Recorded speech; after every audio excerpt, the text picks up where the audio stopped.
Ah, Bolognese meat sauce. Ragu. A true comfort food classic. This sauce just screams rustic authenticity with its deceptively simple blend of common vegetables and cheaper cuts of meat. Unlike some other pasta sauces bristling with fragrant herbs, garlic, olives, or the pungent acidity of tomatoes, this sauce is comparatively mellow and subdued. The result should be a rich but well-rounded combination of comforting flavors guaranteed to warm you up on a cold day. In restaurants, you'll often find pasta dishes with this sauce called pasta alla bolognese, or just bolognese. Spaghetti bolognese is a common occurrence, for example. And it's also a kind of sauce that you're likely to find in jars on the shelves of your local supermarket. Often, though, the sauces calling themselves bolognese are a far cry from the real thing, originating in Bologna in northern Italy. On store shelves, what you'll often find is really just tomato sauce with a bit of added meat.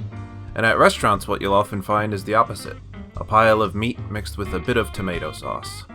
You don't really want either of these. Bolognese is not a tomato sauce with some meat, nor is it a broken up meatball with some tomato that you then ladle over a pile of pasta. Instead, what you want is a well-rounded mixture that is mellow, gentle, and comfortable, according to Marcella Hazan. Something creamy, soft in texture, and perfect for painting a sturdy pasta with. On that note, traditionally, bolognese is not served with spaghetti, as it's not an appropriate pairing. In fact, spaghetti is probably the worst pasta to pair with bolognese sauce. It has no texture for the sauce to cling to, so by the time you're done eating the pasta, you'll have a pile of meat and vegetables left on the plate.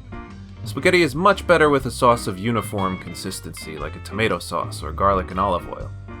But let's stay on topic. Maybe in a later video I'll talk about how to properly pair pasta and sauces more generally. For bolognese, or any sauce that's chunky at all, you're best off with a sturdy, large pasta shape. Ridged and hollow pasta like rigatoni, conchiglie, or fusilli work great, since the contours of the pasta offer some spots for the pieces of meat and vegetables of the sauce to cling to. The most traditional shape, though, is tagliatelle, which is a broad, flat pasta. It should be homemade, of course, since that way the pasta will have a natural roughness for the sauce to cling to, but there are some decent boxed varieties as well. Today I'm using fusilli. It's not my favorite, but it was on sale, and it does a good job with the sauce. Let's get to know our ingredients. The main attractions of this sauce are of course the vegetables and meat. So here we have 1 large carrot, 1 large onion, but we'll only use half of that, a few stalks of celery, and 1 pound of ground beef. Ground beef works fine, but I also very much enjoy making the sauce with beef that I hand chopped. Be sure it's not too lean a beef either. You want at least 15% fat to get the sweetest flavor. Chuck or any kind of stew beef would work well here. Additionally, if you like, you could substitute up to 1/3 of the beef with ground pork, also preferably the fatty variety. This will give you an equally delicious but slightly different flavor. We also have 1 can of whole peeled plum tomatoes. You can use chopped and peeled fresh tomatoes, of course, in a similar amount, but I have the best luck with the peeled tomatoes from a can for this sauce. For our liquids, I have some dry white wine and some heavy cream, which I'll use about half a cup of each. Instead of cream, you could use whole milk or even half and half. The point is just to have the beef cook in some dairy for a bit before you add the tomatoes and the wine, in order to cut down on the acidity of the sauce overall. For our fats, I've got some butter and coconut oil, which I'll use together in various quantities. And for our spices, I've just got salt and pepper, which I'll use to taste throughout the cooking process, and a bit of nutmeg to shave in. Of course, in the back we have our pasta, and this recipe is good for a whole 500-gram bag, or just over a pound. And of course we have some Parmesan cheese, which we'll grate and sprinkle over at the end. Let's get cooking. First, I'll chop the half onion into a fine dice using the tried and true crisscross method of chopping.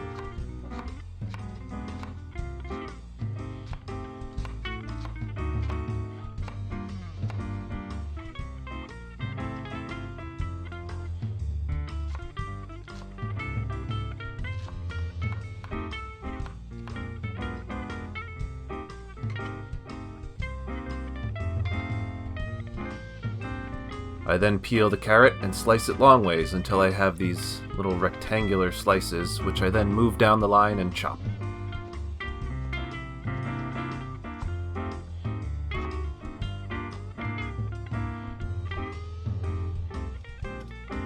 Next, I peel and chop the celery.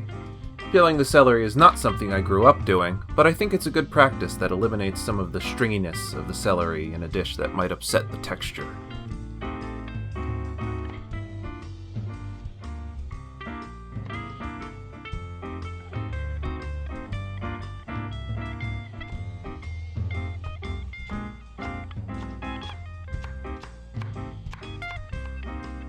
With the veggies chopped, we heat our Dutch oven and add in about a tablespoon each of butter and coconut oil. The coconut oil is refined, not extra virgin, so it has a neutral flavor that will take on the flavors of everything else in the dish. What we're doing here is making a sofritto, or the Italian version of a mirepoix, the French name for diced carrots, celery, and onions, and sometimes leeks and garlic and other herbs like parsley that are sautéed or slow cooked in either butter, lard, or olive oil. This mixture serves as the base for many dishes in French and Italian cooking. There are many different versions of both mirepoix and sofritto, and at times the differences can be hard to distinguish. But one main difference I've found in recipes that call for one or the other is that the French mirepoix calls for equal parts carrot, celery, and onion, which are then all covered and cooked over a low heat all at once. The Italian sofritto, on the other hand, calls for less onion and also calls for the onions to be cooked first before adding in the carrots and celery. Of course, we'll be doing it the Italian way, and we'll add in our onions first, and cook them until they soften. With our onions translucent, we can then turn up the heat to a medium-high and add in the carrots and celery.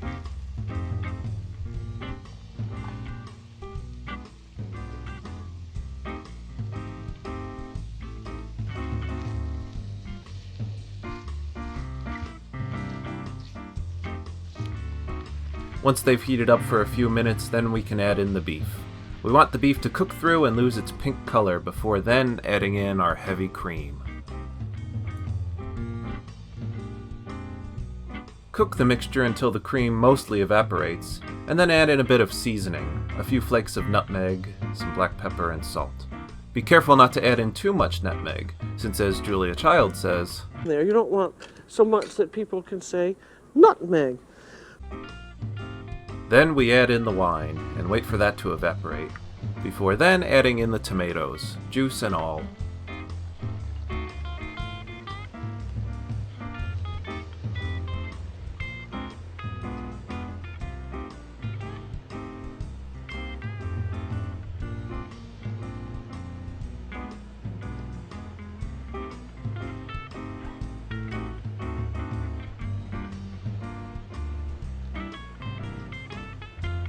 With all the ingredients added, we then lower the heat so that the sauce can cook at the laziest of simmers for at least 3 hours, preferably more.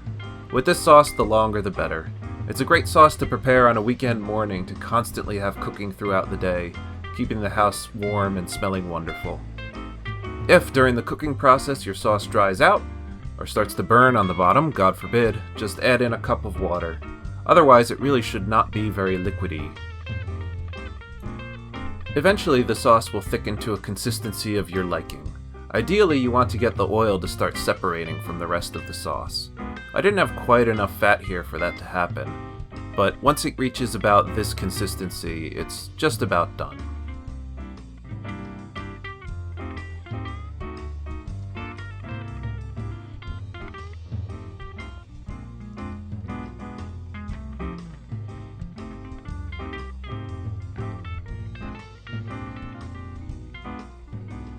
Once it's dinner time, prepare the pasta.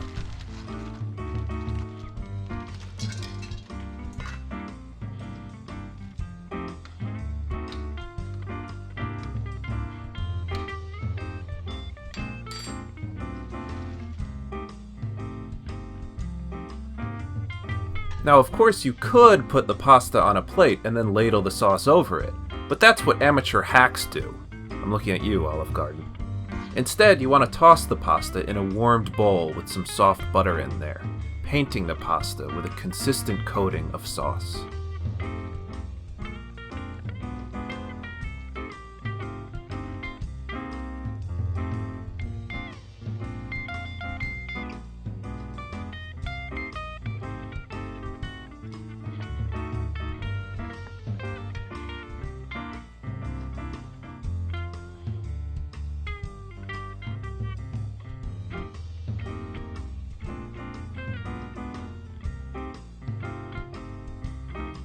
With the pasta tossed, we then plate and sprinkle some grated Parmesan cheese on top.